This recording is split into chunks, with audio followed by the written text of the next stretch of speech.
ஒருத்தர் மனசுல நிம்மதி இல்லாம உட்கார்ந்திருந்தார். என்ன சார் விஷயம் அப்படின்னு விசாரிச்சேன். அகலக்கால் வச்சுட்டேன், அதுதான் அவதிப்படுறேன்னார். விவரமா சொல்லுங்கன்னு. வீடு கட்டணும்னு ஆரம்பிச்சேன், வேலை பாதியிலேயே நிக்குது, கையில பணம் இல்லை அப்படின்னார். இது மாதிரி ஆசாமிகள் பல பேரை நீங்க பார்த்துருக்கலாம்.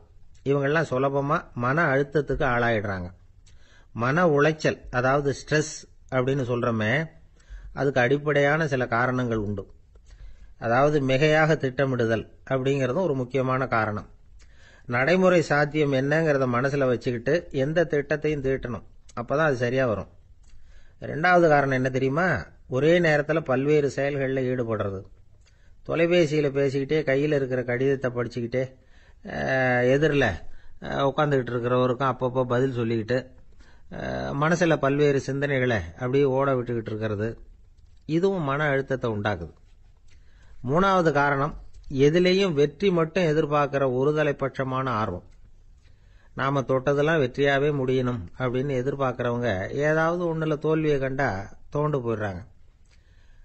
எப்படியும் முடியலாம்ங்கிற எண்ணம் ஏற்கனவே நமக்குள்ள இருந்துட்டுதுன்னா அந்த அவஸ்தை வராது.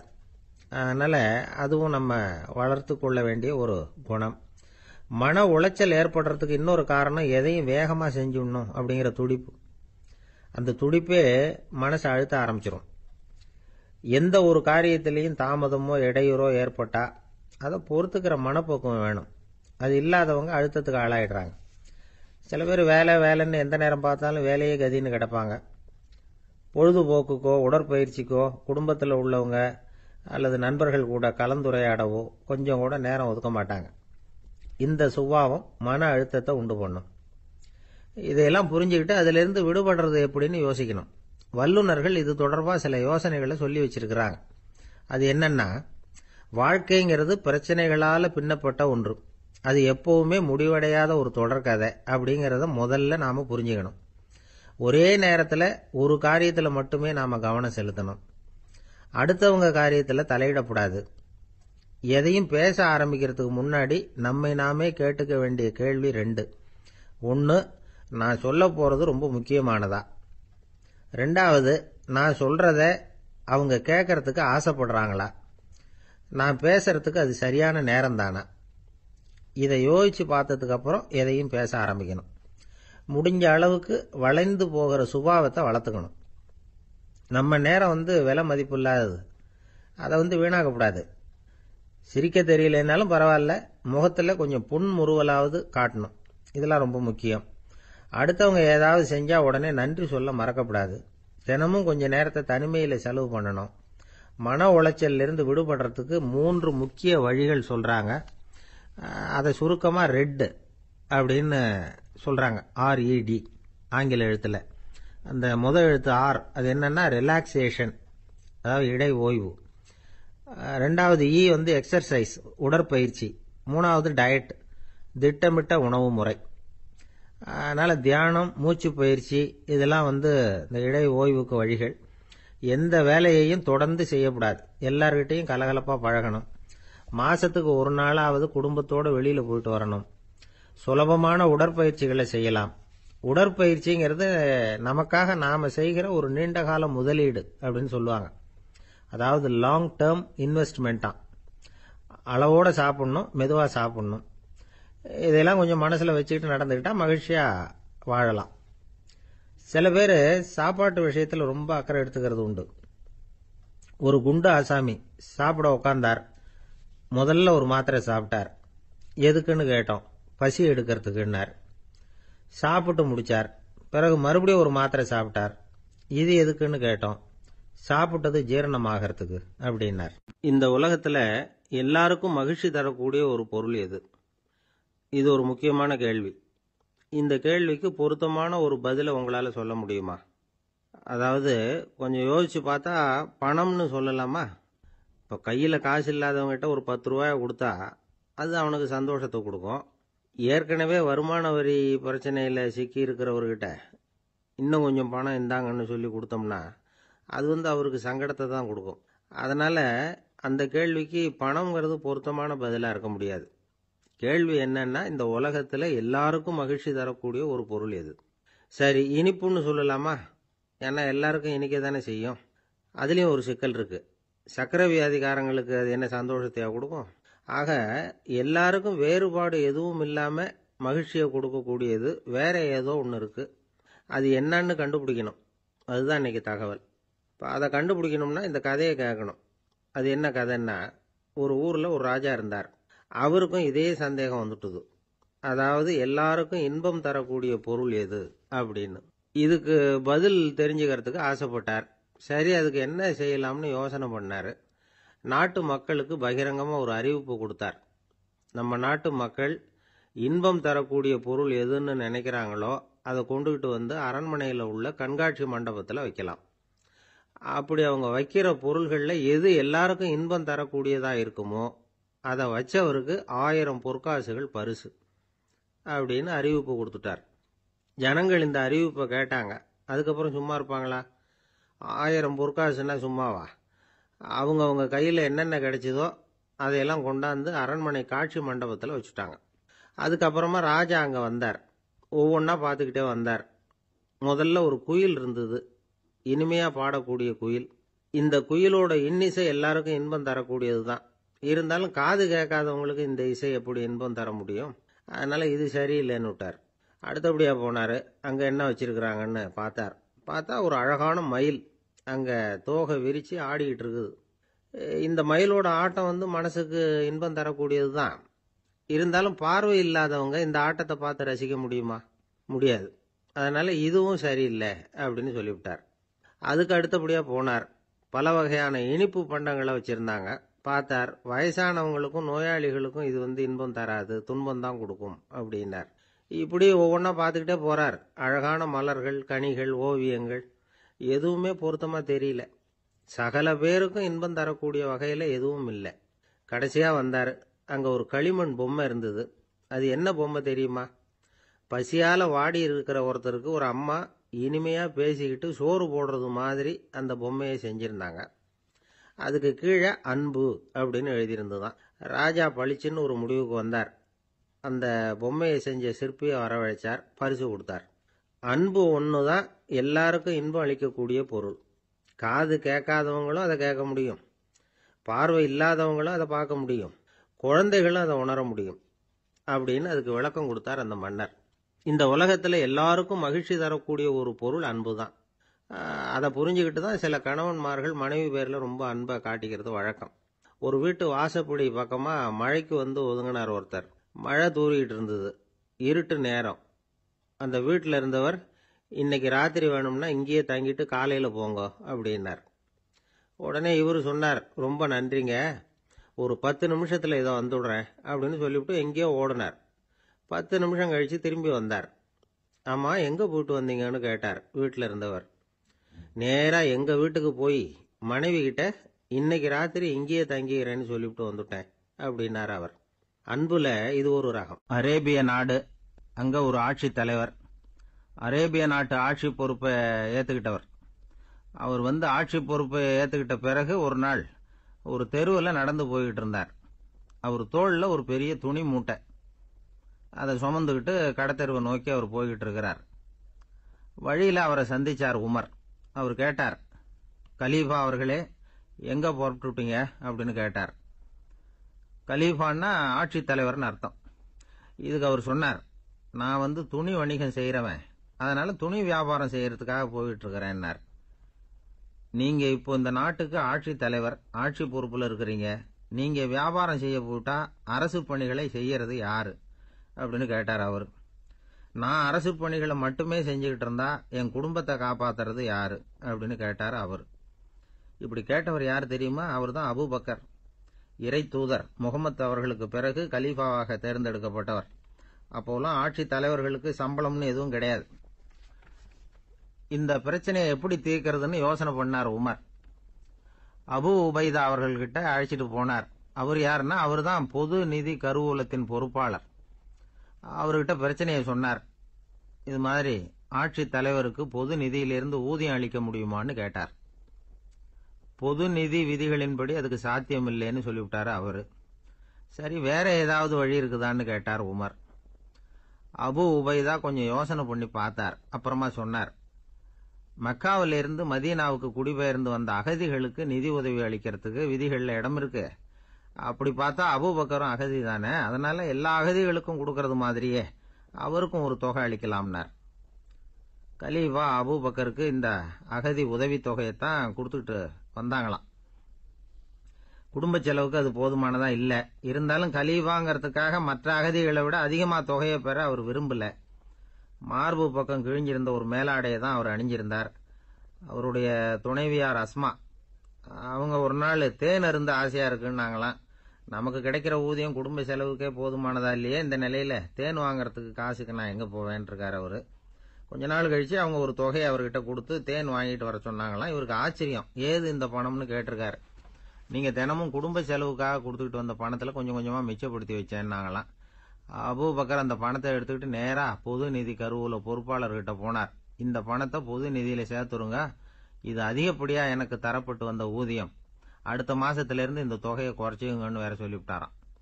பசியை தணிக்க தேவையான அளவு உணவு, ஒரு ஜோடி உடை, இதை தவிர கூடுதலா மக்கள் பொது நிதியிலிருந்து வாங்கிக்கிறதுக்கு என் குடும்பத்தாருக்கு உரிமை இல்லை அப்படின்னு சொல்லி கண்டிப்பா சொல்லிவிட்டாராம். அவர் வாங்கிட்டு வந்த இந்த குறைந்த ஊதியம் கூட அவர் மனசை உறுத்திக்கிட்டே இருந்தது.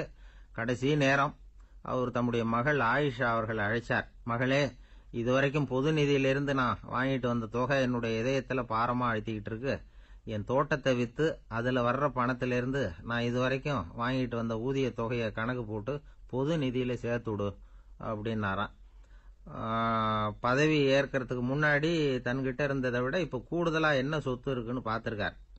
ஒரு ஒட்டகம், ஒரு கோப்பை, ஒரு பணியாள், இதையும் அடுத்தபடியா கலீஃபாவா வர்றவர்கிட்ட ஒப்படைச்சிருங்க அப்படின்னு விட்டாராம். அதே மாதிரி அடுத்து வந்த உமர் கிட்ட ஒப்படைச்சாங்க. அப்போ உமர் சொன்னாராம், அபூபக்கரே, இந்த முன்மாதிரியால உங்களுக்கு பிறகு இந்த ஆட்சி பொறுப்பை ஏற்கிறவர்களை பெரும் நெருக்கடிக்கு ஆளாகி விட்டீங்க அப்படின்னு சொல்லி ரொம்ப கண் கலங்கினாராம். கடைசியா அபூபக்கர் தன்னுடைய குடும்பத்தாருக்கு விட்டு சென்ற சொத்து ஒரு படுக்கை விரிப்பு, ஒரு போர்வை, அவ்வளவுதான். இது சிந்திக்க வேண்டிய ஒரு செய்தி. ஒரு ஊர்ல ஒரு மன்னர் இருந்தாராம். அமைச்சர் அவர்கிட்ட சொன்னாராம், மன்னா, நம்ம ராஜ்யத்துல இனிமே லஞ்ச ஊழலே இருக்காதுன்னாராம்.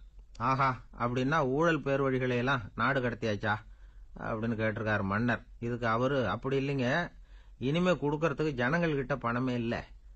பந்திக்கு முந்தர ஆசாமிகள் நம்மள பல பேர் உண்டு. அப்படி முந்தறதுக்கு கூட முயற்சி பண்றவங்க நிறைய பேர் இருக்கிறாங்க. இதுல என்ன ஒரு விஷயம்னா, பந்திக்கு முந்தறது கூட தப்பு இல்லை. ஆனா அப்படி ஒரு விருந்துல ஆளா போய் உட்காந்து சாப்பிட்டா கூட வெளியில வர்றப்ப என்ன பெரிய விருந்து வச்சுட்டான், சாம்பார்ல உப்பு இல்லை, ரசத்துல காரம் இல்லை அப்படின்னு குறை சொல்லிட்டே வர்றது இருக்கு பாருங்க, அது சரியில்லை, நாகரிகமும் இல்லை. கல்யாண பத்திரிகையில என்ன போட்டிருக்குது, என் பொண்ணுக்கும் இன்னார் பையனுக்கும் கல்யாணம், எல்லாரும் குடும்பத்தோட வந்திருந்து மணமக்களை ஆசீர்வதிக்கணும், இப்படித்தானே போட்டிருக்கோம். குடும்பத்தோட விருந்து சாப்பிட்டு சாப்பாடு எப்படி இருக்குன்னு அபிப்பிராயம் சொல்லிவிட்டு போங்க அப்படின்னா போட்டிருக்கு கல்யாண பத்திரிகையில. ஒருத்தர் வீட்டு விசேஷத்துக்கு போயிருக்கோம்னா எவ்வளவோ அசௌகரியங்கள் நமக்கு ஏற்படலாம். ஏராளமான கூட்டம் வந்திருக்கும். எல்லாரையும் அவங்க தனித்தனியா கவனிச்சுக்கிட்டு இருக்க முடியாது. நாம தான் அனுசரிச்சு நடந்துக்கணும். நாமளா போய் வாழ்த்த வேண்டியவங்களை வாழ்த்தி விட்டு சேரணும். அதை விட்டுட்டு பத்திரிகை கொடுத்தானேன்னு போனேன், கவனிப்பே சரியில்லை அப்படின்னு புலம்பிக்கிட்டு இருக்கக்கூடாது. ஒரு விருந்துக்கு போனா அங்க எப்படி நடந்துக்கணும் அப்படிங்கறத பத்தி கூட அனுபவசாலிகள் சில விவரங்கள்லாம் சொல்லியிருக்கிறாங்க. இந்த காலத்துல கல்யாணம், பிறந்த நாள், அது இதுன்னு நிறைய விருந்துகள் நடக்குது. அதெல்லாம் எதுக்காக? மனித உறவுகளை வளர்த்துக்கிறதுக்காகத்தான், வேற எதுக்கு? ஒரு விருந்துக்கு போனா அமைதியா பொறுமையா போய் உட்காரணும். அடிச்சு பிடிச்சிக்கிட்டு இடத்த பிடிக்க போறேன் அப்படின்னு நிற்கக்கூடாது.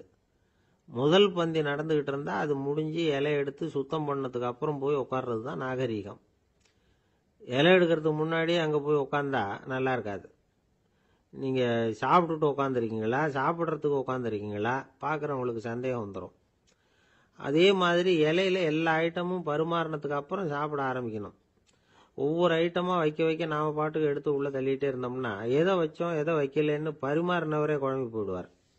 ஏன்னா எப்ப பார்த்தாலும் இலை காலியாவே இருக்கும். சாப்பிட்றப்போ உங்க சாப்பாட்டையே நீங்க கவனிக்கணும். அடுத்தவங்க இலையில என்ன இருக்கு, பக்கத்துல இருக்கிறவர் எதை அதிகமா சாப்பிட்றார், இதெல்லாம் நமக்கு என்னத்துக்கு? எல்லாரும் சாப்பிட்டு முடிக்கிற வரைக்கும் பொறுமையா இருக்கிறது தான் நல்லது. நீங்கள் மட்டும் திடீர்னு பாதியில் எழுந்திரிச்சு பக்கத்தில் இருக்கிறவங்களுக்கு சங்கடமா இருக்குமேங்கிறதெல்லாம் யோசிக்காமல் நீங்கள் பாட்டு எழுந்திரிச்சு போகக்கூடாது. பக்கத்தில் உள்ளவங்க உங்களை எழுந்திரிக்க சொன்னால் எழுந்திரிச்சு போகலாம். விருந்துகளில் சாப்பாட்டை வீணாக்கிறதே ஒரு நாகரிகமாக போட்டுது இந்த காலத்தில். சாப்பாட்டுக்கே கஷ்டப்பட்டுக்கிட்டு பல பேர் இந்த உலகத்தில் இருக்கிறப்போ சாப்பாட்டை வீணாக்கிறது எவ்வளவு பெரிய மோசங்கிறத நினச்சி பார்க்கணும். வேணுங்கிற அளவுக்கு கேட்டு வாங்கி சாப்பிட்றது தான் முறை. விருந்தில் இந்த பஃபே அப்படின்னு சொல்லி ஒரு முறை சொல்கிறாங்கல்ல, அதாவது உணவு வகைகளையெல்லாம் பொதுவாக ஒரு இடத்துல வச்சுடுறது, நமக்கு தேவையானதை நாமே எடுத்து ஒரு தட்டில் போட்டுக்கிட்டு சாப்பிட வேண்டியது. இதில் கூட சில பேர் தேவைக்கு அதிகமாக எடுத்து போட்டுக்கிட்டு வீணாக்குறாங்க. சில சமயம் கடைசியாக சாப்பிட போகிறவங்களுக்கு எல்லா ஐட்டமும் கிடைக்காம போகலாம். அதை போய் பெருசு பண்ணிகிட்டு இருக்கக்கூடாது. என்ன சார், இந்த அளவுக்கு கூடவா நாகரிகம் தெரியாமல் இருக்கிறோம், இதை போய் பெருசாக சொல்ல வந்துட்டீங்களே அப்படின்னு நினைக்கலாம். ஒருத்தர் 2 பேருக்கு இந்த விவரம் தேவைப்படலாம். அவங்க காதலையும் இது விழட்டுமேங்கிறதுக்காக தான் இது. ஒரு பெரிய கல்யாண விருந்து நடந்துக்கிட்டு இருந்தது. விருந்து மண்டபத்து வாசலில் ஒருத்தர் நின்றுக்கிட்டு வர்றவங்களையெல்லாம் ரொம்ப மரியாதையாக வணங்கி உள்ளே அனுப்பி வச்சுக்கிட்டு இருந்தார். எப்படி தெரியுமா? வர்றவங்க கையெல்லாம் பிடிச்சி முத்தம் கொடுத்து அதுக்கப்புறம் உள்ளே அனுப்பி வச்சுக்கிட்டு இருந்தாராம். கூட்டம்லாம் முடிஞ்சதுக்கப்புறம் அவர்கிட்ட போய் கேட்டிருக்கிறாங்க, சார், நானும் எவ்வளவோ விருந்துகளுக்கு போயிருக்கிறேன், இருந்தாலும் இவ்வளவு மரியாதையாக வர்றவங்க கைக்கெல்லாம் முத்தம் கொடுத்து வரவேற்கிறத இங்கே தான் பார்க்குறேன் அப்படின்னு சொன்னாங்க. அதுக்கு அவர் சொன்னார், அட போங்க சார், நான் முத்தம் கொடுக்கல, முந்தின பந்திக்கு சாப்பிட்டவங்களே அடுத்த பந்திக்கும் வர்றாங்களான்னு மோந்து பார்த்து அனுப்பி வச்சுக்கிட்டு இருந்தேன் அப்படின்னார். அந்த ஆள் என்னை கண்ணாப்புண்ணான்னு திட்டிவிட்டான் சார், அதை நினைச்சா எனக்கு ரொம்ப வருத்தமாக இருக்கு அப்படின்னு சொல்லி கவலைப்பட்டார் ஒருத்தர். இதில் கவலைப்படுறதுக்கு என்ன இருக்குது அப்படின்னார் ஒரு பெரியவர். அவர் ஒரு மகான். என்ன சார் இப்படி சொல்கிறீங்க, ஒருத்தர் நம்ம பார்த்து திட்டுனா வருத்தமாக இருக்காதா அப்படின்னார். அது எப்படி வருத்தமாக இருக்கும், திட்டுறதுங்கிறது என்ன, அது வெறும் சத்தம் தானே அப்படின்னார் அந்த பெரியவர். நம்ம ஆளுக்கு தலையை பிச்சுக்கலாம் போல இருந்தது. இருக்காது அப்படின்னா நமக்கு அப்படி தானே தோணுது. அந்த பெரியவர் சொல்கிறது ரொம்ப பெரிய விஷயம். அதை நாம் புரிஞ்சிக்க முயற்சி பண்ணலாம்னா நடைமுறை வாழ்க்கைக்கே அது ஒத்து வர்றது மாதிரி தெரிய மாட்டேங்குது. இருந்தாலும் அந்த பெரியவர் அதுக்கு என்னதான் விளக்கம் கொடுக்குறாருன்னு பார்ப்போமே. ஒரு ரயில் போயிட்டுருக்கு, அதில் ஒரு சாது போயிட்டுருக்கார். அந்த ரயில் அவர் ஹரித்வாரம் போயிட்டுருக்கார். அவர் ரயிலில் ஏகப்பட்ட கூட்டம். நம்ம ஊர் ரயில் கேட்க வேணும், டிக்கெட் வாங்கிட்டு கொஞ்சம் பேர், வாங்காத கொஞ்சம் பேர். அது என்னத்துக்கு அனாவசியமாக டிக்கெட் அப்படிங்கிற நினப்பில் பாதி பேர். இந்த கூட்டத்துக்கு மத்தியில் அந்த சாதுவும் போயிட்டு இருக்கிறார். உட்கார்றதுக்காக இருந்த இடத்துல ஒரு ஆள் படுத்திருக்கிறான். கொஞ்சம் முரட்டு ஆசாமி. அவன் காலு பக்கத்தில் கொஞ்சோண்டு இடம் பாக்கி இருந்தது. அந்த இடத்துல இந்த சாது உட்காந்துருந்தார். மெதுவாக உட்காந்துக்கிட்டார் போய். ஆனால் அந்த ஆள் ராத்திரி பூரா இவரை காலால் உதச்சிக்கிட்டே இருக்கிறான். அது இவருக்கு ரொம்ப அவமானமாக பட்டுது. அதனால் துக்கம் ஏற்பட்டுது. இருந்தாலும் அதை ஒரு மாதிரியாக சகிச்சுக்கிட்டே இவர் சேர்ந்தார். பொழுது விடிஞ்சுது. அந்த சாது ஹரித்வார் சேர்ந்தார். அங்கே ஒரு பெரிய ஞானியை சந்திச்சார். ராத்திரி ரயிலில் அந்த ஆள் உதைச்சதையும் அதனால் தனக்கு ஏற்பட்ட துக்கத்தையும் இந்த சாது அந்த ஞானிகிட்ட சொன்னார். சொல்லிவிட்டு, ஏன் சுவாமி, எனக்கு துக்கம் ஏற்பட்டதே அது தப்பா அப்படின்னு கேட்டார். தவறுதான்னார் அந்த ஞானி.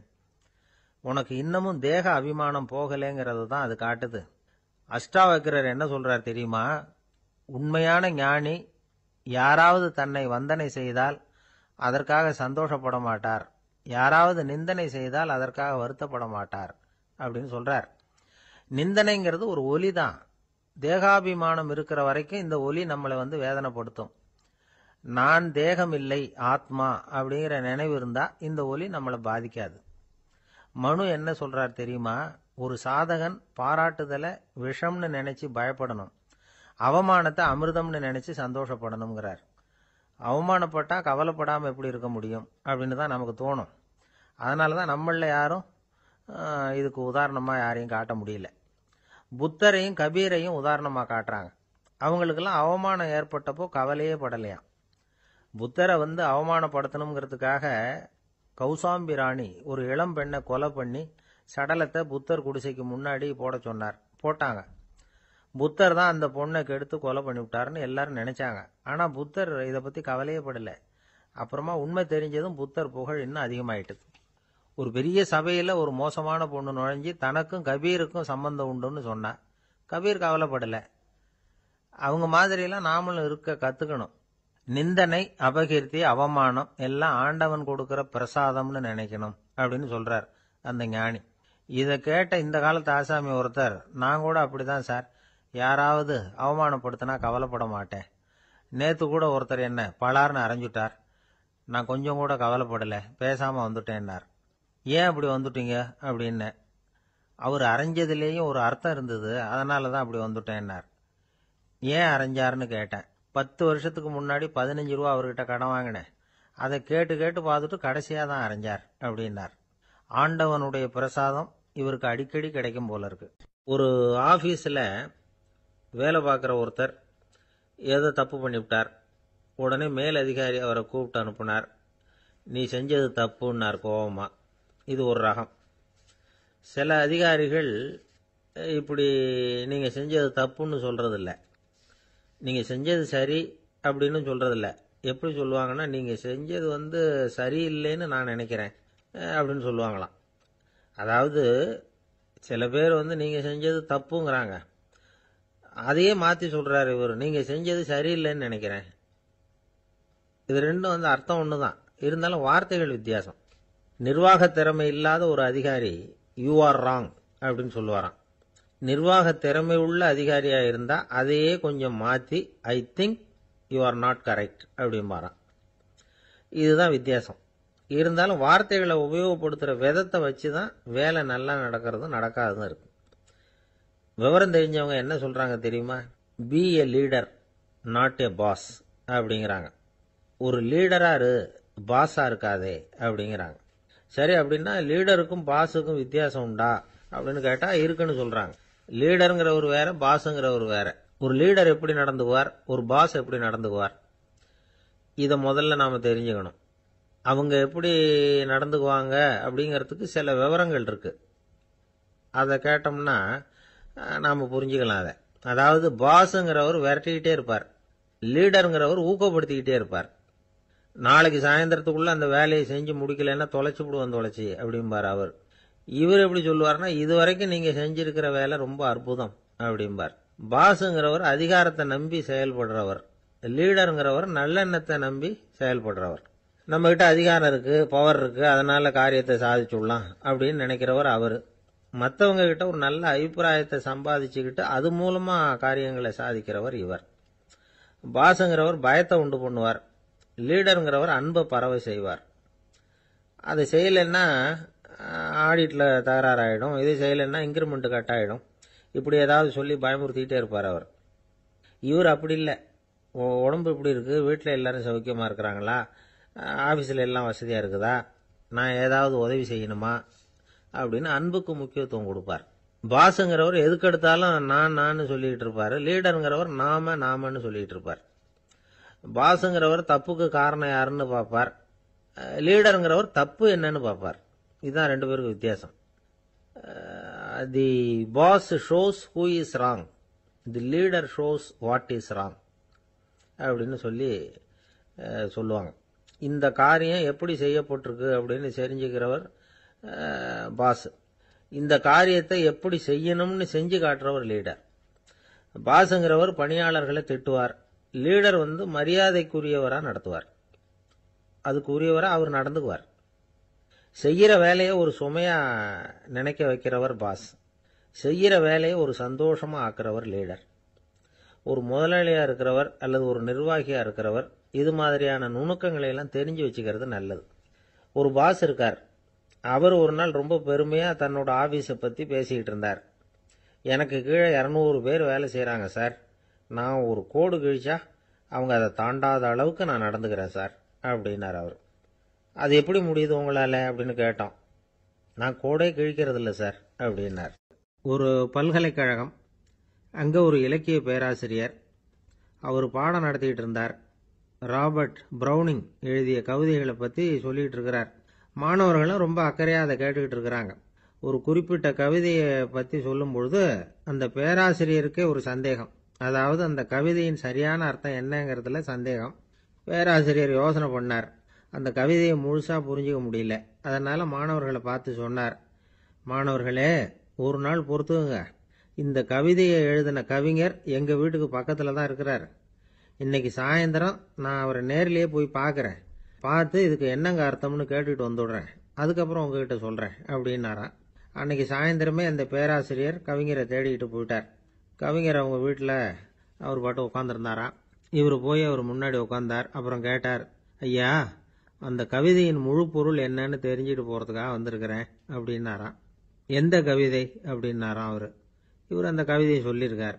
கவிஞர் கொஞ்சம் யோசனை பண்ணிவிட்டு அப்புறம் சொன்னாராம், பேராசிரியரே, நீங்கள் கொஞ்சம் தாமதமாக வந்துட்டீங்கன்னாராம். இவருக்கு ஒன்றும் புரியல.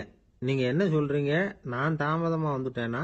நீங்கள் தான் உயிரோடு இருக்கிறீங்களே, அப்படி இருக்கும்பொழுது நான் தாமதமாக வந்துட்டேன்னா அது எப்படி அப்படின்னு இவர் குழம்பி இருக்கிறார். இப்போ கவிஞர் சொன்னாராம், ஐயா, நான் உயிரோடு இருக்கிறேன்னா இல்லையாங்கிறது முக்கியம் இல்லை. நான் அந்த கவிதை வரிகளை எழுதினப்போ 2 பேருக்கு அதோட அர்த்தம் தெரிஞ்சிருந்தது. இப்போ ஒரே ஒருத்தருக்கு தான் அதோட அர்த்தம் தெரியும் அப்படின்னாராம். பேராசிரியர் யோசனை பண்ணியிருக்கார். அப்படின்னா அந்த ஒருத்தர் கவிஞர் ராபர்ட் ப்ரௌனிங்கை தவிர வேற யாரா இருக்க முடியும்? இவர் தான் அப்படிங்கிறத அவர் மனசில் நினச்சிக்கிட்டார். அதனால சொன்னார், ஐயா, நான் தாமதமாக வரல, அந்த கவிதையின் பொருள் என்ன அது சொல்லுங்கன்னார். பேராசிரியரே, நான் சொல்கிறது உங்களுக்கு புரியலன்னு நினைக்கிறேன். நான் இந்த வரிகள் எழுதினப்போ 2 பேருக்கு அதோட அர்த்தம் தெரிஞ்சிருந்தது. அந்த 2 பேர் யாருன்னா, ஒருத்தர் ராபர்ட் ப்ரௌனிங், அதாவது நான், இன்னொருத்தர் கடவுள். இப்போ அது கடவுளுக்கு மட்டும்தான் தெரியும். நானே இதை பற்றி பல தடவை யோசனை பண்ணி பார்த்தேன். இது ரொம்ப அழகானது, ஆனாலும் ரொம்ப வழுக்கலானது. அதை பிடிச்சிட்டோம்னு நினச்சிக்கிட்டு இருக்கும் பொழுதே காற்று மாதிரி அது உங்ககிட்ட இருந்து ஓடி போயிடுது. எனக்கு ரொம்பவும் வருத்தமாக தான் இருக்குது. நிச்சயமாக நான் தான் இந்த வரிகளை எழுதியிருக்கிறேன். அதில் அர்த்தம் இருக்குங்கிறது எனக்கு தெரியும். அதை நான் உணர்றேன். ஆனால் நீங்கள் என்னை மன்னிக்கணும். எனக்கே கூட அதை என்னால் விளக்க முடியல. அப்படி இருக்கும் பொழுது உங்களுக்கு எப்படி அதை நான் விளக்க முடியும் அப்படின்னாரா அந்த கவிஞர். அனுபவிக்கப்படக்கூடிய எல்லாமே விளக்கப்படக்கூடிய ஒன்றல்ல, விளக்கப்படும் எல்லாமே அனுபவிக்கப்படக்கூடிய ஒன்றல்ல அப்படிங்கிறது ஞானிகளுடைய கருத்து. அதுக்காக தான் அந்த சம்பவம். வாழ்க்கையில் நீங்கள் தொடர்ந்து ஆய்வு செய்து கொண்டே இருக்கக்கூடிய விளக்கங்களை ஒருபோதும் அடைய முடியாத பரிமாணங்கள் இருக்கிறதுனால தான் அது அலுப்பு தட்டாமல் இருக்குது. உங்களால் நிறைய அனுபவிக்க முடியும். இருந்தாலும் நீங்கள் அனுபவித்து அறிந்த விஷயங்கள் கூட வார்த்தைகளால் விளக்கப்பட முடிவதில்லை அப்படிங்கிறது பெரியோர் சிந்தனை. இதெல்லாம் ஒரு பக்கம் இருக்கட்டும். நமக்கு தெரிஞ்ச பேராசிரியர் ஒருத்தர் 1 மணி நேரம் ரொம்ப விவரமாக வகுப்பு எடுத்தார். கடைசியாக சொன்னார், மாணவர்களே, ரொம்பவும் எளிமையாக விளக்கமாக எல்லா விவரமும் சொல்லியிருக்கிறேன். அதனால் இதில் உங்களுக்கு சந்தேகம் வர்றதுக்கு வாய்ப்பே இல்லை. இருந்தாலும் கேட்க வேண்டிய கடமை கேட்குறேன். இது வரைக்கும் நடத்தினதில் யாருக்காவது ஏதாவது சந்தேகம் உண்டா அப்படின்னு கேட்டாராம். எனக்கு ஒரே ஒரு சந்தேகம்தான் சார் அப்படின்னு எழுந்திரிச்சு நிற்கிறான் ஒருத்தன். என்னன்னு கேட்டாராம். இது வரைக்கும் நீங்கள் என்ன பாடம் சார் நடத்துனீங்க அப்படின்னானா அவன். 1816 வருஷம் செப்டம்பர் மாதம் 11ஆம் தேதி பிரான்ஸ் தேசத்தில் உள்ள ஒரு மருத்துவமனை. அங்கே ஒரு இளம் டாக்டர் கொஞ்ச நாளைக்கு முன்னாடி தான் அந்த ஆஸ்பத்திரியில் புதுசாக வேலைக்கு சேர்ந்துருக்கிறார். அவர் பேர் ரெனே லெனக். அவர் அன்னைக்கு காலையில் அந்த மருத்துவமனையில் அப்படியே ரவுண்ட்ஸ் வந்துக்கிட்டு இருக்கிறார். வார்டில் ஒரு படுக்கையில் ஒரு இளம் பெண் படுத்திருக்கிறார். அந்த பொண்ணுக்கு இருதய நோயாக இருக்கலாம்ங்கிறது மற்ற டாக்டர்கள் சந்தேகம். அந்த காலத்துல எல்லாம் ஒருத்தருடைய இருதய துடிப்பை தெரிஞ்சுக்கணும்னா நோயாளியின் மார்பில் டாக்டர் காதை வச்சு பார்த்து தான் தெரிஞ்சுக்கிறது வழக்கம். ஆனால் இந்த பெண்ணும் இளம் பெண், அந்த டாக்டரும் புதுசாக சேர்ந்துருக்கிறவர். அதனால் பரிசோதனை பண்ண தயங்கினார். கொஞ்ச நேரம் யோசனை பண்ணார். திடீர்னு ஒரு ஞாபகம் வந்தது அவருக்கு. அதாவது அன்னைக்கு விடியற் காலையில் தோட்டத்தில் அப்படியே வாக்கிங் போயிட்டு இருந்தப்போ சின்ன பசங்கள்லாம் ஒரு மரக்கட்டையை வச்சு விளையாடிட்டு இருந்தாங்களாம். அதை இவர் பார்த்துருக்கிறார். அது என்ன விளையாட்டுனா, ஒரு நீளமான மரப்பலகை, அதில் ஒரு முனையில் ஒரு பையன் தன்னுடைய காதை வச்சுக்கிட்டு இருக்கிறான். மறுமுனையில் இன்னொரு பையன் அந்த மரப்பலகையை ஒரு ஆணியால் கீறிக்கிட்டு இருக்கிறான். ஒரு முனையில் ஆணியால் கீறும் பொழுது மறுமுனையில் காதை வச்சிருக்கிற பையனுக்கு அந்த சத்தம் துல்லியமாக கேட்குது. அந்த டாக்டருக்கு காலையில் பார்த்த இந்த விளையாட்டு ஞாபகத்துக்கு வந்துட்டுது. உடனே என்ன பண்ணார் தெரியுமா? ஒரு நீளமான காகிதத்தை எடுத்தார். அதை அப்படியே உருளை மாதிரி உருட்டினார். ஒரு முனையை அந்த நோயாளியின் மார்பில் இடது பக்கம் வச்சார். இன்னொரு முனையில் தன்னுடைய காதை வச்சார். என்ன ஆச்சரியம்! நோயாளியின் மார்பில் நேரடியாக காதை வச்சு கேட்கறத விட துல்லியமாக கேட்டுது இதய துடிப்பு. இதய துடிப்பு மட்டும் இல்லை, மூச்சு இழுத்து விடுறது, திரவ பொருள்களின் அசைவு, எல்லா சத்தமும் தெளிவாக கேட்குது. கிரேக்க மொழியில் ஸ்டெத்தாஸ் அப்படின்னா மார்பு, ஸ்கோப்பின் அப்படின்னா பார்ப்பதுன்னு அர்த்தம். அதனால் டாக்டர் ரெனே லெனக் தான் கண்டுபிடிச்ச கருவிக்கு ஸ்டெத்தஸ்கோப் அப்படின்னு பேர் வச்சார். அவரே முதல் மாடலையும் செஞ்சார். அளவு ரொம்ப பெருசாக இருந்தது. சுலபமாக எடுத்துகிட்டு போகிறது கஷ்டம். அது அவ்வளோ கஷ்டமாக இருந்தது. அது அதனால அவரே அதை அப்புறம் 2 பிரிவா தயார் பண்ணார். இது 2 துண்டையும் டாக்டர் தன்னோட கோட்டு பாக்கெட்ல வச்சுக்கலாம், தேவைப்படுறப்ப எடுத்து ஒன்னா சேர்த்துக்கலாம். இப்படிதான் அவர் ஆரம்பத்தில் பண்ணார். தன்னுடைய இந்த கண்டுபிடிப்பை பத்தி அவர் ஒரு புத்தகம் எழுதினார். நிறைய வித்துது, புகழும் பணமும் சேர்ந்தது. பணமும் புகழும் வந்து சேர்ந்தது மாதிரியே அவருக்கு ஒரு நோயும் வந்து சேர்ந்தது. அது என்ன நோயின்னு கண்டுபிடிக்கிறதுக்கும் அவரு கண்டுபிடிச்ச கருவி தான் உபயோகப்பட்டுதான். அவரே அதை கண்டுபிடிச்சார். அவருக்கு வந்திருந்தது காச நோய். 1826ஆம் வருஷம் ஆகஸ்ட் மாதம் 13ஆம் தேதி உலகத்தின் முதல் ஸ்டெதஸ்கோப்பை கண்டுபிடிச்ச டாக்டர் ரெனே லெனக் காலமானார். அவர் சாகிறதுக்கு முன்னாடி மரத்தால் செஞ்சு வச்சிருந்த ஸ்டெதஸ்கோப்பை தனக்கு வேண்டியப்பட்ட ஒரு டாக்டர்கிட்ட கொடுத்து, என்னுடைய சொத்துக்கள்லேயே ரொம்ப வசந்தது அப்படின்னு சொன்னாராம். அதுக்கப்புறம் 3 வெள்ளைக்காரங்க சேர்ந்து இந்த கருவியில் சில மாற்றங்களை பண்ணாங்க. ஆனால் 1829 லண்டனில் டாக்டர் நிக்கோலஸுங்கிறவர் ஒரு காதால இதய துடிப்பை கேட்கறத விட டாக்டர் 2 காதாலையும் கேட்கறது தான் சரியா இருக்கும் அப்படின்னு ஒரு கருத்தை வெளியிட்டார். அதுக்கப்புறம் ரொம்ப காலம் கழிச்சு 1852 ஜார்ஜ் காமான் அப்படிங்கிறவர் ரப்பர் டியூப்களை உபயோகப்படுத்தி 2 காதாலையும் கேட்கற மாதிரி ஒரு புதிய வடிவத்தை அதுக்கு கொடுத்தார். அதுக்கு பிறகு அது படிப்படியா எவ்வளவோ மாற்றங்கள் இருந்தாலும் ஆரம்பத்தில் டாக்டர் ரெனே லெனக் உருவாக்கின அடிப்படை மாடலை யாரும் மாற்றி அமைக்கலைங்கிறது தான் முக்கியமான விஷயம். நமக்கு தெரிஞ்ச ஒரு ஆஸ்பத்திரி, அதில் ஒரு நோயாளி, காலை நேரத்தில் நர்ஸு அந்த பக்கமாக போயிட்டு இருந்தாங்க. அதை பார்த்துட்டு ஒரு நர்ஸுன்னு கத்துறார். நர்ஸு அவசரமாக ஓடி வந்து என்ன விஷயம்னு கேட்டாங்க. சிஸ்டர், இங்கே பாருங்க, உங்கள் டாக்டரை என் நெஞ்சில் அவர் காதை வச்சு கேட்டுக்கிட்டு இருக்கிறார் அப்படின்னார் நோயாளி. சிஸ்டர் பதட்டப்படாம, அதனால என்ன, இந்த டாக்டர் பழமையான விஷயங்கள்ல ரொம்ப நம்பிக்கை உள்ளவர், அதனால ஸ்டெதாஸ்கோப்பை உபயோகப்படுத்தாம காதை வச்சு கேட்கிறார், அது ஒன்றும் தப்பு இல்லை அப்படின்னாங்களாம். ஐயோ, அதுக்காக இல்லை சிஸ்டர், இவர் என் நெஞ்சு மேல தலையை வச்சது நேற்று ராத்திரி 9 மணி, இப்ப விடிஞ்சு போச்சு, இன்னமும் தலையை எடுக்கவே இல்லை, அதுக்காக தான் சந்தேகப்பட்டு உங்களை கூப்பிடுறேன் அப்படி. என்ன சார், உங்க பையன் என்ன செஞ்சுக்கிட்டு இருக்கிறான் இப்போ அப்படின்னு கேட்டார் ஒருத்தர். அடிக்கடி கண்ணாடி முன்னாடி நின்று அழகு பார்த்துக்கிட்டு இருக்கிறான் சார் அப்படின்னாரு அப்பா. இளம் பருவம் இப்படிதான் இருக்கும், அதையெல்லாம் சாதாரணமாக நினைச்சுடாதீங்க அப்படின்னாரு அவரு. என்ன சார் சொல்றீங்க, கண்ணாடி முன்னாடி நின்றுக்கிட்டு நேரத்தை வீணாக்கிக்கிட்டு இருக்கான், அதை ஒரு பெரிய விஷயமா நான் நினைக்கணுமா அப்படின்னாரு இவர். இளம் பருவத்தில் இளைஞர்களுக்கும் சின்ன பொண்ணுங்களுக்கும் அடிக்கடி கண்ணாடியில் பார்க்கணும்னு தோணும். அது வெறுமனே அழகு பார்க்கறது மட்டும் இல்லை, அவங்க தங்களையே தேடி கண்டுபிடிக்கிற ஒரு முயற்சி அது. இது ஒரு மனோதத்துவ விளைவு. இது வரைக்கும் சின்ன பிள்ளையா இருந்துட்டோம், இனிமே நாமளும் மற்றவங்க மாதிரி மனிதர்கள் தான் அப்படிங்கிற உணர்வு அவங்களுக்கு வருது. தங்களோட முகம் எப்படி இருக்குது, அழகு எப்படி இருக்கு, உடம்பு நேரம் எப்படி இருக்கு, முடி எப்படி இருக்கு அப்படிங்கறதையெல்லாம் கண்டுபிடிக்கிறாங்க. அதுக்கப்புறம் இன்னொரு ஆணோ பொண்ணோ தன்னை கவனிக்கணும் அப்படின்னு நினைக்கிறாங்க. இதெல்லாம் மனோதத்துவ உண்மைகள், இதெல்லாம் இயற்கை. இதை பார்த்துட்டு பெத்தவங்க பிள்ளைங்க கெட்டு போட்டாங்க அப்படின்னு நினைக்கக்கூடாது, அவங்கள திட்டிக்கிட்டே இருக்கக்கூடாது. இன்னைக்கு பல குடும்பங்கள்ல இதுதான் நடந்துகிட்டு இருக்குது. மனுஷ வாழ்க்கையிலேயே இப்படியும் இல்லாத அப்படியும் இல்லாத ஒரு பருவம் இளம் பருவம். 13லேருந்து 19 வயசுக்கு உட்பட்ட ஆண்கள் பெண்கள் இந்த வகையை சேர்ந்தவங்க, டீனேஜ் குரூப். இவங்களை சின்னவங்கன்னு நினைச்சிட முடியாது, பெரியவங்கன்னு நினைச்சிட முடியாது. இவங்க ரொம்ப சென்சிட்டிவ். சமூகம் நினைச்சா இவங்களை நல்லவங்களாவும் ஆக்கலாம், கெட்டவங்களாவும் ஆக்கலாம். கொஞ்சம் அக்கறை எடுத்துக்கிட்டா பெரிய பெரிய மேதைகளையும் விஞ்ஞானிகளையும் உருவாக்கலாம். ஆனால் நடக்கிறது என்ன தெரியுமா, அநேகமாக இவங்களை யாருமே சரியாக புரிஞ்சுக்கிறது இல்லை, இவங்களை சரியாக நடத்துறதும் இல்லை. இது வரைக்கும் நாம் சொல்கிறத கேட்டுக்கிட்டு இருந்தான், இப்போல்லாம் அவன் இஷ்டத்துக்கு நடக்க ஆரம்பிச்சுட்டான் அப்படின்னு வருத்தப்படுற பெற்றோர்கள் அதிகம். இது வருத்தப்படுற விஷயம் இல்லை, சந்தோஷப்பட வேண்டிய விஷயம். உங்கள் புள்ள சொந்தமாக யோசிக்க ஆரம்பிக்கிறதும் நடந்துக்க ஆரம்பிக்கிறதும் ஒரு தப்பான விஷயமா? அவன் கடைசி வரைக்கும் உங்கள் பேச்சையே கேட்டுக்கிட்டு இருக்கணுங்கிறது என்ன நியாயம்? இன்னைக்கு இளைஞர்களை பெரியவங்க தப்பா புரிஞ்சுக்கிட்டு தவறா நடத்துறதுனால தான் அவங்களுக்கு வெறுப்பு, எரிச்சல், மனக்கசப்பு எல்லாம் உண்டாகுது. பெத்தவங்க சரியா மதிக்கிறது இல்லை அப்படிங்கிற ஒரே காரணத்தினாலேயே வீணா போகிற பிள்ளைங்க இன்னைக்கு அதிகம். சரி, பெத்தவங்களுக்கு இன்னைக்கு என்னதான் புத்தி சொல்ல வர்றீங்க அப்படின்னு கேட்குறீங்களா? நாம எதையும் சொல்ல வரல, ஆனா அது சம்பந்தமான சில நிபுணர்கள் சொல்லி இருக்கிறத உங்க காதுல போட்டு வைக்கலாம்.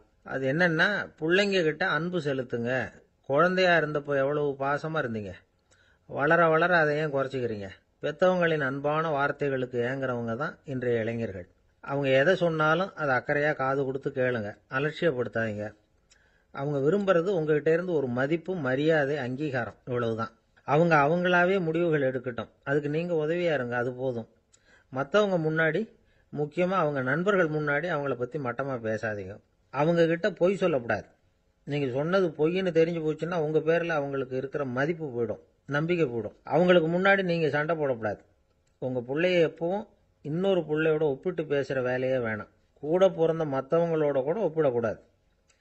இப்படி செஞ்சால் அவன் உங்ககிட்டையும் பிரியமாக இருக்க மாட்டான், அவங்ககிட்டையும் பிரியமாக இருக்க மாட்டான். புள்ள எங்கே போகிறான், என்ன பண்ணுறான் அப்படின்னுலாம் துப்பறிஞ்சிக்கிட்டு இருக்கக்கூடாது. இளைஞர்கள் தனிமையை விரும்புகிறவங்க. அவங்கள பெட்டியில் வச்சு மூடி பாதுகாக்கணும்னு நினைக்கக்கூடாது. அவங்கள எப்படி பாதுகாக்கிறது அப்படிங்கிறது அவங்களுக்கே தெரியும். உங்கள் புள்ள எப்படி நடந்துக்கணும்னு நீங்கள் எதிர்பார்க்குறீங்களோ அது மாதிரி நீங்கள் நடந்து காட்டுங்க, அது போதும். ஒரு வீட்டில் அப்பாவும் அம்மாவும் பேசிக்கிட்டு இருக்கிறாங்க. என்னங்க, நம்ம பொண்ணு பெரியவளாயிட்டா, அடிக்கடி கண்ணாடி முன்னாடி போய் நின்றுக்கிட்டு இருக்கிறா, சீக்கிரமாக ஒரு பையனை பார்த்து கல்யாணத்தை முடிக்காமல் இப்படி மசன்னு கல் மாதிரி உட்காந்துருக்குறீங்களே அப்படின்னு சத்தம் போட்டாங்க. அந்த அம்மா, அவசரப்படாத, பார்க்கறதுக்கு கண்ணுக்கு அழகா லட்சணமா புத்திசாலியா ஒரு பையன் கிடைக்க வேணாமா, அதுதான் பார்த்துக்கிட்டு இருக்கிறேன் அப்படின்னார் அப்பா. இதுக்கு அந்த அம்மா சொல்றாங்க, எங்க அப்பா இப்படியெல்லாம் நினைச்சுக்கிட்டு இருந்திருந்தா எனக்கு கல்யாணமே ஆயிருக்காது தெரியுமா அப்படின்னாங்களாம். ஒரு அரசனும் அமைச்சரும் ஒரு நாள் ரொம்ப சாவகாசமா பேசிக்கிட்டு இருந்தாங்களாம். அரசன் அமைச்சரை பார்த்து ஒரு கேள்வி கேட்டிருக்கார். ஏங்க அமைச்சரே, ஆசை இல்லாத ஒரு மனுஷனால இருக்க முடியுமா அப்படின்னு. ஏன் முடியாது, துறவி அப்படிங்கிறவங்கெல்லாம் அப்படிப்பட்டவங்க தானே அப்படின்னாராம் அமைச்சர். அவங்கெல்லாம் உண்மையிலேயே ஆசையை விட்டவங்க தானா அப்படின்னு கேட்டாராம் ராஜா. அப்படிதான் இருக்கணும் அப்படின்னாராம் அமைச்சர். அப்படின்னா ஆசையே இல்லாத ஒரு உண்மையான துறவியை நான் பார்க்கணுமேன்னார். அது என்ன பிரமாதம், அதுக்கு நான் ஏற்பாடு பண்ணுறேன் அப்படின்னு விட்டார் இவர். சொல்லிவிட்டு உடனே புறப்பட்டு போனார். அங்கங்கே தேடினார். அப்புறம் தான் அவருக்கு புரிஞ்சுது உண்மை துறவியை கண்டுபிடிக்கிறது எவ்வளவு கஷ்டமான காரியம்னு. இருந்தாலும் ராஜா கிட்ட சொல்லியாச்சே, உண்மை துறவியை காட்டுறேன்னு. இப்போ என்ன பண்ணுறது? ராஜா கிட்ட சொன்னபடி நடக்கலைன்னா அவருக்கு கோபம் வந்துடும். அமைச்சர் ஒரு யோசனை பண்ணார். அவருக்கு ஒரு வழி தெரிஞ்சுது. அதுதான் சரின்னு முடிவு பண்ணார். அதாவது அந்த ஊரில் அவருக்கு தெரிஞ்ச நாடக நடிகர் ஒருத்தர் இருக்கிறார், நல்லா நடிப்பார். அவரை போய் பார்த்தார். இதை பாருப்பா, எனக்காக நீ ஒரு காரியம் செய்யணும்னார். என்னன்னு கேட்டார் அவர். நீ ஒரு துறவி மாதிரி கொஞ்ச நேரத்துக்கு நடிக்கணும். ராஜா உன்னை பார்த்துட்டு போகிற வரைக்கும் நடி, அது போதும். அதுக்காக உனக்கு 10,000 ரூபா தரேன் அப்படின்னார். அவர் எந்த காலத்தில் இவ்வளவு பணத்தை மொத்தமாக பார்த்துருக்கார். அதனால் உடனே சரின்னு ஒத்துக்கிட்டார். அமைச்சர் அரண்மனைக்கு திரும்பி வந்தார். என்ன அமைச்சரே, இன்னுமா ஒரு உண்மையான துறவி கிடைக்கலன்னார். உண்மையான துறவி ஒருத்தரை இப்போ தான் கொஞ்ச நேரத்துக்கு முன்னாடி பார்த்து பேசிவிட்டு வர்றேன். அவர் நம்ம ஊருக்கு வெளியில் குளத்தங்கரையில் உள்ள ஒரு ஆலமரத்துக்கு அடியில் உட்காந்துருக்கிறார் அப்படின்னார் இவர். அப்படின்னா உடனே புறப்படுங்க அப்படின்னார் ராஜா. பரிவாரங்களோடு புறப்பட்டார். அங்கே அந்த மரத்தடியில் அந்த ஆள் வேஷம் போட்டுக்கிட்டு துறவி மாதிரி உட்காந்துருக்கிறான். ராஜா நேராக போனார். அந்த துறவி காலில் பொத்துன்னு விழுந்து வணங்கினார். உடனே ராணியும் அவர் காலில் விழுந்தாங்க. அடுத்தபடியாக அமைச்சர் விழுந்தார். அவருக்கு தெரியும் இது நம்ம ஆள் தான்னு. இருந்தாலும் என்ன பண்ணுறது, நேரம். அப்புறம் பரிவாரங்கள்லாம் துறவி காலில் விழுந்து ஆசீர்வாதம் வாங்கிட்டாங்க. ராஜா அப்புறமா தங்கத்தட்டில் பொன்னையும் பொருளையும் வச்சு அந்த துறவிகிட்ட ரொம்ப பணிவாக நீட்டுறார். தாங்கள் தயவு பண்ணி இதை ஏற்றுக்கணும் அப்படின்னு வேண்டிக்கிட்டார். அந்த துறவி பற்றில்லாமல் அதை பார்த்தார். எல்லாத்தையும் திறந்துவிட்ட எனக்கு இதெல்லாம் எதுக்காக அப்படின்னு சொல்லி அதை மறுத்துட்டாராம். ஆஹா, உண்மையான துறவியை பார்த்துட்டோம் அப்படிங்கிற ஆனந்தம் அரசருக்கு. ரொம்ப நிம்மதியாக திருப்தியாக திரும்பி வந்தார் அரண்மனைக்கு. அதுக்கப்புறம் அமைச்சர் யாருக்கும் தெரியாமல் அந்த துறவிகிட்ட ஓடினார். சொன்ன பிரகாரம் பணத்தை நீட்டினார். இந்தப்பா, நான் உங்ககிட்ட சொன்னபடி 10,000 ரூபா பணம் எடுத்துக்கோ அப்படின்னார். அந்த ஆள் ராஜா கிட்ட சொன்னது மாதிரியே எல்லாத்தையும் திறந்துவிட்ட எனக்கு இதெல்லாம் எதுக்காக வேணாம் அப்படின்னு விட்டாராம். நடித்த வரைக்கும் போதும்ப்பா, இனிமேல் இந்த நாடக வசனம்லாம் வேணாம், வேஷத்தை கலைச்சிரு, பணத்தை வாங்கிக்கோன்னார். இல்லைங்க, இது வேஷம் இல்லை, இது வசனமும் இல்லை, இது உண்மை. கொஞ்ச நேரம் துறவி மாதிரி நடித்ததுக்கே இந்த தேசத்து ராஜா, ராணி, அமைச்சர், பரிவாரங்கள் எல்லாம் என் காலில் விழுந்து வணங்குறாங்க. அப்படின்னா உண்மையான துறவியாக இருக்கிறது எவ்வளவு பெருமையான விஷயம். நான் உண்மையான துறவியாக ஆக போகிறேன், அப்படி முடிவும் பண்ணிட்டேன் அப்படின்னார் அந்த நடிகர். வேஷம் கூட எப்படிப்பட்ட விளைவுகளை உண்டு பண்ணுது பார்த்தீங்களா. நம்மால் ஒருத்தன் ரொம்ப வசதியாக தான் இருந்தான். ஒரு நாள் அவன் சொத்து பூரா திருட்டு போயிட்டுது. அதுக்கப்புறம் இவன் துறவி மாதிரி ஆயிட்டான். ஊர் ஊராக சுற்றினான். ஒரு குருநாதரை தேடி கண்டுபிடிச்சான். அவர்கிட்ட சீடனாக சேர்ந்துக்கிட்டான். அவனை பார்த்து ஒருத்தர் கேட்டார், நீ உண்மையான சீடன் தானான்னு. இல்லைங்க, சீடன் மாதிரி நடிச்சுக்கிட்டு இருக்கிறேன் அப்படின்னா. அது குரு துரோகம் இல்லையா அப்படின்னு கேட்டார் அவர். இல்லைங்க, நான் பண்ணது குரு துரோகம் இல்லை, என் குரு பண்ணது தான் துரோகம். என்னுடைய பணத்தை கொள்ளையடிச்சது இவர் தான். அதை எங்கே வச்சிருக்காருன்னு கண்டுபிடிக்கிறதுக்காக தான் இவர்கிட்ட வந்து சீடனா சேர்ந்துருக்கிறேன் அப்படின்னா. அம்மாக்காரங்களுக்கு அடிக்கடி ஏற்படுற கவலை ஒன்று உண்டு.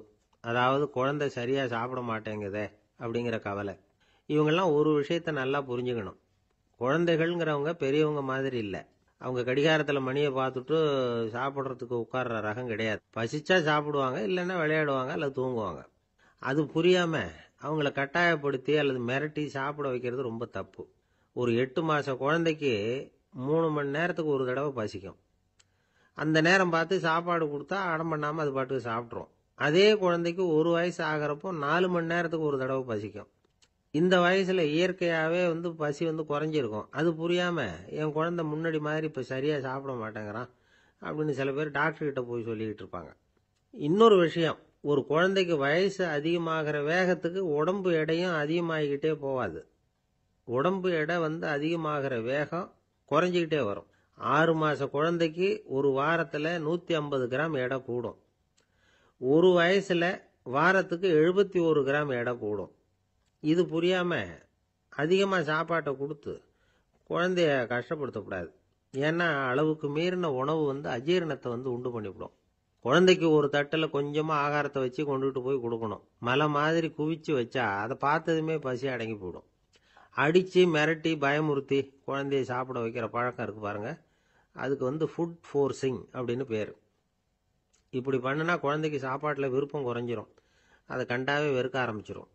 அது மாதிரி உளம் சார்ந்த பசி குறைவு, சைக்கோஜெனிக் அனோரெக்சியா, அது ஏற்படுமா. சாப்பாடுங்கிறதே ஒரு தண்டனை மாதிரி தோணும். குழந்தைகளுக்கு பிடிச்ச மாதிரியான ஆகாரத்தை கொடுக்கணும். சத்து அதிகம் இருக்குங்கிறதுக்காக அதுக்கு பிடிக்காத ஆகாரத்தை கொடுத்து கட்டாயப்படுத்தக்கூடாது. குழந்தைகளுக்கு 2 வயசு ஆகிறப்போ இயற்கையாகவே எதிர்மறை குணம் உண்டாகும். அதாவது அந்த எதிர்மறையாக பேசுறது. இது மாதிரி சமயங்களில் நாம் என்ன சொல்கிறோமோ அதுக்கு நேர்மாறாக நடந்துக்கும். ஏட்டிக்கு போட்டி. சாப்பிட சொன்னால் விளையாட போவோம், விளையாட சொன்னால் சாப்பாடு கேட்கும். இதை புரிஞ்சுக்கிட்டு நடந்துக்கணும். குழந்தை சொன்ன பேச்சை கேட்கலேன்னு கோவப்படக்கூடாது. குழந்தை வளர வளர பிடிவாத குணம் வர்றது சகஜம். கேட்டதை வாங்கி கொடுத்தாதான் சாப்பிடுவேன் அப்படின்னு பிடிவாதம் பண்ணும். வாங்கி கொடுத்துடுறது தான் உத்தமம். நீங்களும் அதுகிட்ட பிடிவாதம் பண்ணிட்டு இருக்கக்கூடாது. ஏன்னா கேட்டது கிடைக்கலையேங்கிற ஏமாற்றம் கூட குழந்தையோட பசியை குறைச்சிரும். கேட்டது கிடைச்சுட்டா பசி அதிகமாகும். கொடுத்ததை மலமலன்னு சாப்பிட்றோம். குழந்தைகளுக்கு கண்ட கண்ட நேரத்தில் சாப்பிட்றதுக்கு எதையாவது வாங்கி கொடுத்துக்கிட்டு இருந்தா சாப்பாட்டு நேரத்தில் சாப்பிடாம அடம் பண்ண ஆரம்பிச்சிடும். பள்ளிக்கூடம் போகிற பிள்ளைங்க காலை உணவை சரியாக சாப்பிட மாட்டாங்க. அச்சம், அவசரம், பரபரப்பு இதெல்லாம் தான் காரணம். பள்ளிக்கு புறப்படுறதுக்கு ஒரு 3/4 மணி நேரத்துக்கு முன்னாடியே சாப்பாடு போட்டுருங்க, அது சரியாக போடும். படிக்கிற குழந்தைகள் உடல் சோர்வு, மனச்சோர்வு இது காரணமாக கூட சாப்பிட மறுக்கிறது உண்டு. இப்போ உதாரணமாக சாயந்தரம் விளையாடி விட்டு வீட்டுக்கு வந்ததும் சாப்பிட சொன்னால் வேணாம்பாங்க. இது உடல் சோர்வு. ரொம்ப நேரம் வீட்டு பாடங்களை செஞ்சு முடித்த கையோடு சாப்பிட சொன்னாலும் அவங்களால சரியாக சாப்பிட முடியாது. இது உளச்சோர்வு, அதாவது மனச்சோர்வு. இதை தவிர குழந்தைகளுக்கு உடல்நல குறைவு ஏற்பட்டால் கூட சாப்பிட மறுக்கிறது உண்டு. சில மருந்து மாத்திரைகள் கூட பசியை குறைச்சிரும். அதனால் சரியாக தெரிஞ்சுக்கிட்டு குழந்தைகளை சாப்பிட வைக்கணும். அது புரியாமல் கையில் சாப்பாட்டு தட்டை வச்சுக்கிட்டு குழந்தைகளை விரட்டிக்கிட்டு அலையக்கூடாது. ஒரு சின்ன பையன் சொன்னான், எங்கள் அம்மா சாப்பாடு போடுறது தெரிஞ்சால் நான் உடனே வீட்டை விட்டு வெளியில் ஓடி போடுவேன் அப்படின்னா. ஏன் இப்படி பண்ணுறேன்னு கேட்டோம். எங்கள் அப்பா கூட அது மாதிரி தான் சார் பண்ணுவார் அப்படிங்கிறான். ஒரு ஆள் இருந்தான், நிறைய பணம் சம்பாதிச்சான். ஆனால் செலவு பண்ண மனசு வரல, கருமி. அவன் என்ன பண்ணான், சேர்த்த பணம் பூராவையும் ஒரு மரத்தடியில் புதைச்சி வச்சுருந்தான். வாரத்துக்கு ஒரு தடவை அந்த மரத்தடிக்கு வருவான். புதைச்ச இடத்த ஆவலோடு பார்த்துக்கிட்டு இருப்பான். அதுக்கப்புறம் போயிடுவான். அவ்வளவுதான். ஒரு நாள் ஒரு திருடன் வந்தான். இவன் புதைச்சி வச்சுருந்ததெல்லாம் எடுத்துகிட்டு போட்டான். இது தெரிஞ்சு போச்சு. அந்த கருமி புலம்ப ஆரம்பிச்சிட்டான். இவன் புலம்பலை கேட்டதும் அக்கம் பக்கத்தில் இருந்தவங்கெல்லாம் ஓடி வந்தாங்க. என்ன விஷயம்னு விசாரிச்சாங்க. இவன் சொன்னான். ஒரு பெரியவர் கேட்டார், ஏப்பா வாரம் இந்த இடத்த பார்க்கறதாக சொன்னியே, எப்போவாவது இதில் இருக்கிற பணத்தை எடுத்து செலவு பண்ணியிருக்கியா அப்படின்னு கேட்டார். நான் அப்பப்போ அதை பார்க்கறது தான் வழக்கம், அதை தொட்டதே இல்லைன்னு அவன். சரி, அப்படின்னா இப்போவும் நீ அதே மாதிரி வாரம் ஒரு தடவை இந்த இடத்த பார்த்துட்டு போகலாமே அப்படின்னாராம் அந்த பெரியவர். அதுவும் சரிதானே. எவ்வளவு காலமானாலும் அவன் அந்த பணத்தை எடுத்து செலவு பண்ண போறதில்ல.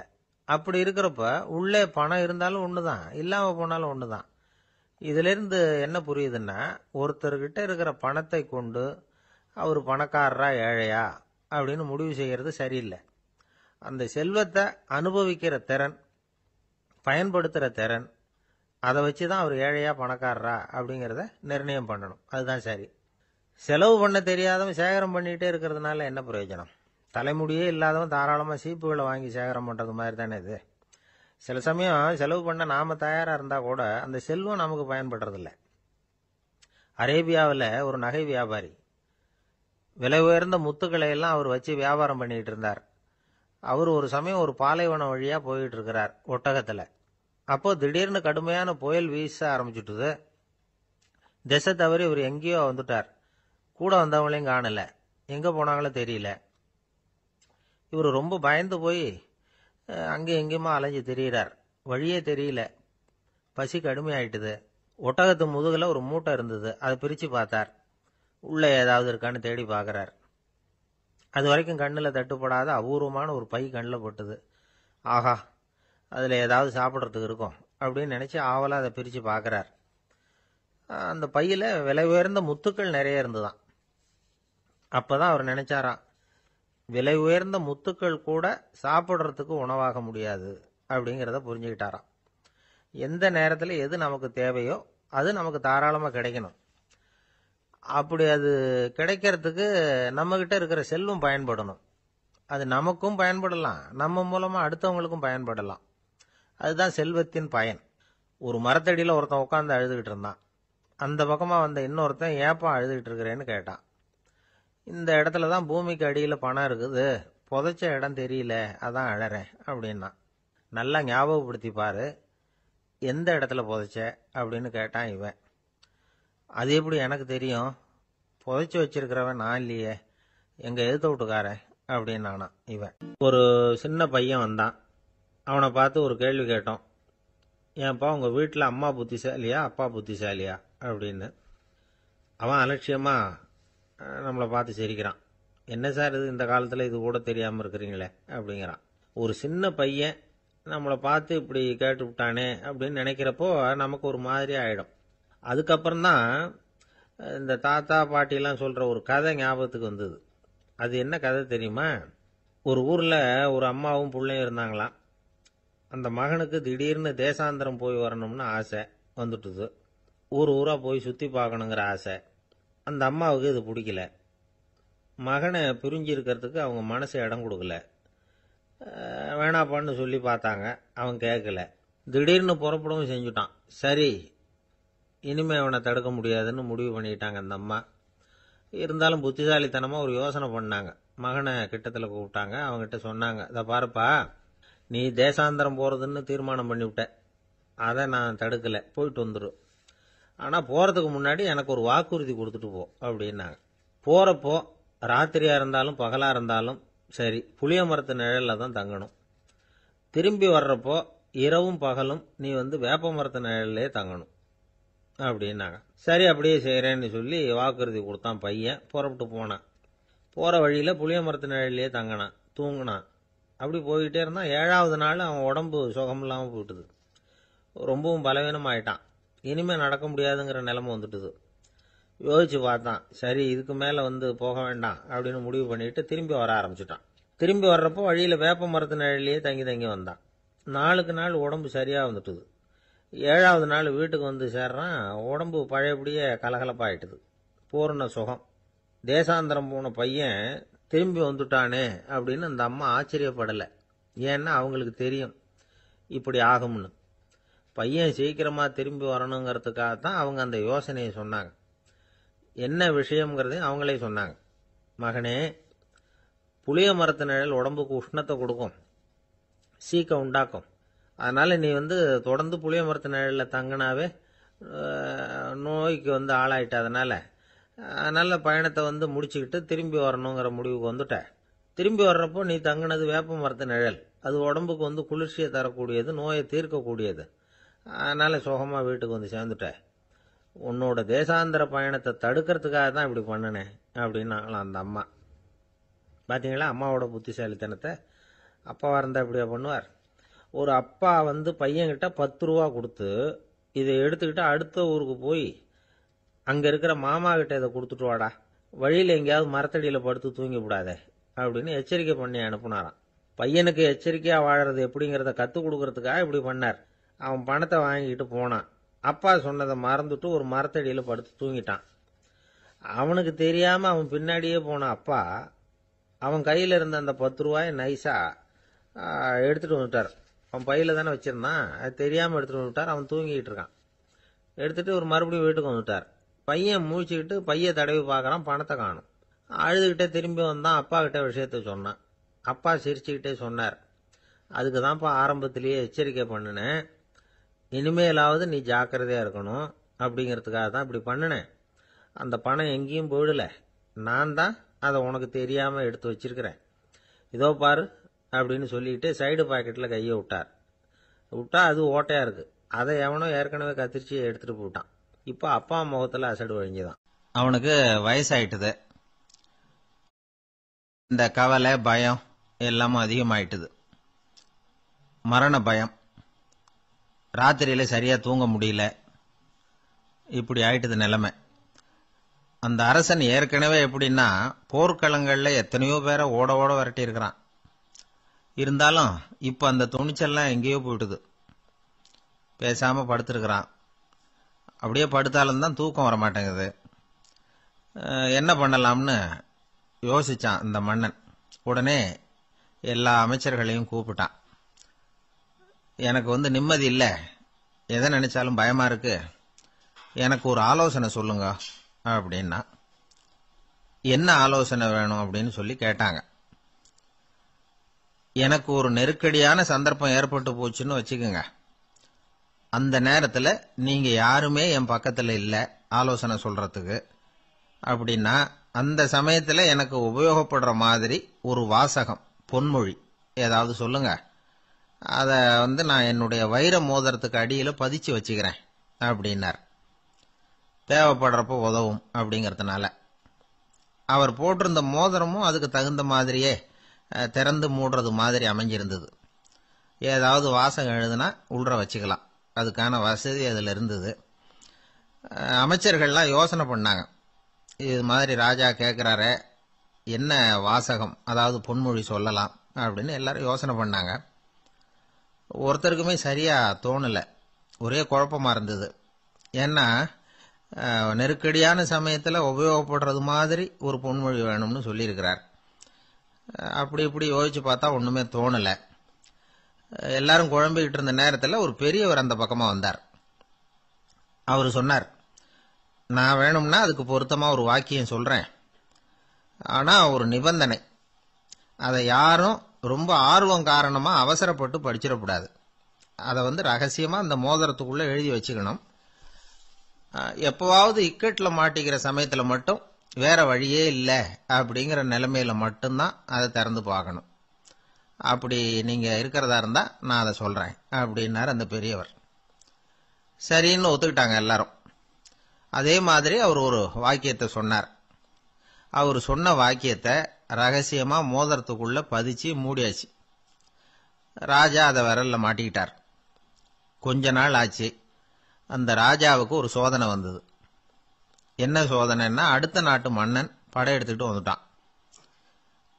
அவன் இவர்கிட்ட ஏற்கனவே தோத்து போனவன், ஒரு வெறியில வந்திருக்கிறான். தோற்று போனவன் மறுபடியும் சண்டைக்கு வந்தா எப்படி வருவானோ அப்படி வர்றான். ஒரு வெறியில வந்தான், ஜெயிச்சுட்டான். என்னாச்சு இவரோட நிலைமைன்னா, நாட்டை இழந்துட்டார், எல்லாத்தையும் இழந்துட்டார். கடைசியா ஒரு அடிபட்ட குதிரையில ஏறி தப்பிச்சு போயிட்டார், வேற வழி இல்லைன்னு. பின்னாடி துரத்திக்கிட்டு வராங்க. இவர் ஒரு மலை உச்சிக்கு போயிட்டார், அதுக்கும் அப்பால போக முடியாது, ஏன்னா அந்த பக்கம் பயங்கர பள்ளம். உல்லாச பயணிகள் கண்டு கழிக்கிற இடம் அது. ஆனா இவருக்கு அது சாவு பயணத்தின் வாசல், திரும்பவும் முடியாது, அவ்வளவு குறுகிய பாதை அது, வேற வழியே இல்லை. இந்த நேரம் சூரிய ஒளி மோதிரத்துல பட்டு மின்னிச்சு. உடனே இவருக்கு ஞாபகம் வந்தது. மோதிரத்தை திறந்து படிக்கிறார். அதுல இருந்த வாசகம், இந்த நிலையும் மாறிவிடும், this too will pass away. அவருக்கு ஒரு தைரியம் வந்தது. பின்னாடி வந்தவங்களும் திசை மாறி வேற எங்கேயோ தேடி போயிட்டாங்க. அவங்க விரட்டிக்கிட்டு வரலன்னா இவ்வளவு அழகான ஒரு இடம் இருக்கிறதே எனக்கு தெரியாம போயிருக்குமேன்னு நினைச்சார். இவ்வளவு அழகை ரசிக்கிறதுக்காக ஒரு நாட்டையே கூட இழக்கலாம்னு தோணுச்சு அவருக்கு. அமைதியா அந்த அழகை ரசிச்சார். எதிரிகள்லாம் எங்கேயோ போயிட்டாங்க. மன்னர் நாடு திரும்பினார். மறுபடியும் படைகளை திரட்டினார். கொஞ்ச நாள்ல படை எடுத்துக்கிட்டு போனார். யாருகிட்ட தோத்து போனாரோ அவரையே வெற்றி கண்டு திரும்பி வர்றார். வரவேற்பு விழா பிரமாவப்படுது. ஆடல் பாடல் கோலாகலம். இதை பார்த்தது அந்த ராஜாவுக்கு தலைகால புரியல. நம்மளை இனிமே யாராலையும் ஜெயிக்க முடியாதுன்னு நினைச்சார். அகம்பாவம் லேசா எட்டி பார்த்தது. இப்ப மறுபடியும் சூரிய ஒளிப்பட்டு மோதிரம் மின்னிச்சு. அதை திறந்து மறுபடியும் படிக்கிறார். இந்த நிலைமையும் மாறிவிடும். This too will pass away. அவ்வளவுதான். அவர் மனசு அடங்க ஆரம்பிச்சுட்டுது. ஆணவம் போயிட்டுது. இதுல இருந்து நாம தெரிஞ்சுக்க வேண்டியது என்னன்னா, எந்த சூழ்நிலையிலையும் நாம கவலைப்பட வேண்டியதில்லை. ஏன்னா இங்க எதுவுமே நிரந்தரம் இல்லை. அந்த ராஜா மாதிரியே நம்ம ஆளு ஒருத்தன் ஒரு மோதிரம் போட்டிருந்தான். அதுக்குள்ள அவன் எழுதி வச்சிருந்த வாசகம் எதுக்கும் கவலைப்படாதே அப்படிங்கிறது தான். ஒரு நாள் பயங்கரமான கவலையோட உட்காந்துருந்தான். பக்கத்துல இருந்தவங்க சொன்னாங்க, இது மாதிரி சந்தர்ப்பத்துல தான் நீ உன் மோதிரத்தை திறந்து பார்க்கணும்னாங்க. இவனுக்கு கவலையோட எரிச்சலும் சேர்ந்துக்கிட்டது. அது எப்படி முடியும்? இப்ப திருட்டு போனது என்னோட அந்த மோதிரம் தானே அப்படின்னு சொல்லிவிட்டு தலையில கை வச்சுட்டு உட்காந்துட்டான். இப்படிலாம் சொல்றது உண்டு. இருந்தாலும் நாம எந்த சூழ்நிலையிலையும் கவலைப்பட வேண்டியதில்லை அப்படிங்கிற உண்மையை புரிஞ்சுக்கணும். அப்படி கவலைய வெல்றதுக்கான வழி தெரிஞ்சுட்டதுன்னா வாழ்க்கையில வெற்றி நிச்சயம். ஆளை கண்டா ஏன் இப்படி முகத்தை திருப்பிக்கிட்டு வர்றீங்க அப்படின்னு கேட்டார் ஒருத்தர் நண்பர்கிட்ட. எலெக்ஷன்ல அவன் எதிர்த்து நின்னவன் சார், என்ன அவன்கிட்ட நமக்கு என்ன பேச்சுவார்த்தை அப்படின்னாராம் ரொம்ப கோபமா இவர். சரி, அந்த ஆள் யாருன்னு கேட்டேன். என் கூட பிறந்த தம்பி தான் சார் அப்படின்னார் அந்த கோபம் குறையாமல். அதாவது நம்ம ஊர் நிலவரம் இப்படி. அதாவது அண்ணனும் தம்பியும் எதிர்த்து நிப்பாங்க தேர்தல்ல. ஒருத்தர் கண்டா பேசிக்கிறது இல்ல. ஆனா இங்கிலாந்துல எப்படி தெரியுமா?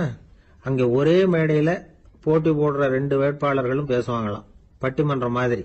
ஒருத்தர் முதல்ல எழுந்திருப்பார், நான் இந்த தேர்தலில் வெற்றி பெற்றால் என்னென்ன செய்வேன் அப்படின்னு சொல்லிவிட்டு உட்காருவார். அதுக்கப்புறம் அடுத்தவர் எழுந்திருப்பார். அவர் சொல்லுவார், நான் வெற்றி பெற்றா இந்த மக்களுக்கு என்னென்ன செய்வேன், இந்த நாட்டுக்கு என்னென்ன செய்வேன் அப்படிங்கறத சொல்லிவிட்டு உட்காருவார். 2 பேரும் ஒரே மேடையில பேசுவாங்க.